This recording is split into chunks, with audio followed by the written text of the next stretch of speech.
जय जगन्नाथ मो प्रदीप एसर भिडियोटी प्रत्येक मनुष्यर जीवन चलीचलन गतिपथ को आगे देला बेले शिक्षण रास्तार अतिक्रम करला बेले दयाकोरी मो भिडियो को जब प्रथम शेष तक देखु मो चैनल जोड़ी रहा लाइक एंड सब्सक्राइब करी बेल आइकन को दाबा को भूलु नहीं। प्रकृत में कोरोना एक भूताणु जनित रोग। यार लक्षण हो प्रथम ठंडा ज्वर एकाधिक दिन लगी रहे, शुखिला काश, निश्वास प्रश्वास कष्ट हुए, नाकर भी पानी बाहर थाए, मुंड बिंधा, छाती दर्द होगा, बारंबार बांति हवा, कौन अंग काम करबन। यह हूँ कोरोना लक्षण। यही कोरोना भाइरस रोग प्रथम चीन रे आरंभ होता पर अन्य देश को आक्रांत करथिला। हेले बहुत कम दिन रे चीन कोरोना रोग ठारू दूरे जाइथिला। हेले एबे किछि दिन भितर चीन रे नुआ कोरोना रूप कोरोना नुआ कोरोना नुआ कोरोना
चंद कर अन्य मान संगे न मिसवा समर्थन देवा।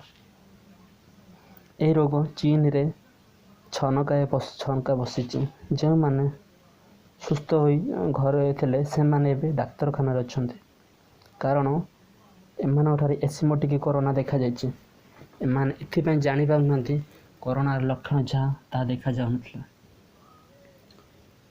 कोरोनार मामला जनवरी मार्च जाए बहुत परिमाण रे बंद आसला। मार्च चतुर्थ सप्ताह कोरोना उपर काबू कर सारी एथिपाई मार्च 25 पर चीन रे सब प्रांत में लॉकडाउन खोल जाइथिला। तापर लोक मान तीव्र बेगर चलवा आरंभ हो जाता। लोक मैंने बाहर को आसिले, रेस्टोरेंट खोलिला, दुकान खोलिला, सिनेमा हॉल खोलिला। सारा विश्व को जनईदेला जे चीन एवं कोरोना उपर विजय लाभ कर। एपरिक चीन अर्थनैतिक संभाड़ा कल कारखाना खोलिबा आरंभ होगा। केवल एतिक नुहे अन्य मानक राष्ट्र में चीन लोक मैंने रोता बेले चीन रे सरकार आने घर एक आंतर्जातिक विमान खोलिबा आरंभ भी करदिला। एते भितर चीन रे कौन है जे ये सब बंद बंद भी होईगला पर लगिला कारण सामना को आसी नुआ एक कोरोना। चीन रे घर आंतर्जातिक विमान चलवा आरंभ है। सेते विदेश रोकवा लोक पलि आसिले। सेते से पाखे एसिमोटिक कोरोना नथिला। जहाँ पाखरे भी रहिले तापाई चीन रे विपद सृष्टि है। चीन भी स्वप्न भावी नाला जो मान घर बाहुड़ा करुच्ची से नुआ रूप भयंकर विपद आणवे। चीन भितर जो मैंने भी सुस्थ होते से एसिमोटिक कोरोना शिकार हो जाते। मामला तेबे सामना को आसला जेबे हुबेई प्रदेश लॉकडाउन खोली जाइथिला लॉकडाउन खोलिबा परे हुबेरे 1541 जन एसिम्प्टोमेटिक कोरोना मामला को सामना को आसला। तेज घटना घटुची चीन रे नुआ कोरोना जार ना एसिम्प्टोमेटिक कोरोना अधिक परिमाण कोरोना रोगी सामना को आसिले। तेणुक कोरोना रोग प्रति भयभीत हूँ, सतर्कता अवलंबन करंतु, कारण आमर यह सतर्कता अवलंबन जीवन में बचार नुआ शीर्षक पहुँचेबा। ता व्यतीत कोरोना रोग क्या कि नहीं ता जानिबा पई प्रधानमंत्री नरेंद्र मोदी एक नुआ आप तैयारी कराई जार नाम हूँ आरोग्य सेतु आप। यह आप जरिए कोरोना विषय टिकी लिखी आम जापर कोरोना ठारू दूर केमती रहा तार उपाय अवलंबन आम करवा। जय जगन्नाथ। आज भिडियो केमती लगे लाइक एंड सब्सक्राइब कर मतामत दिंतु।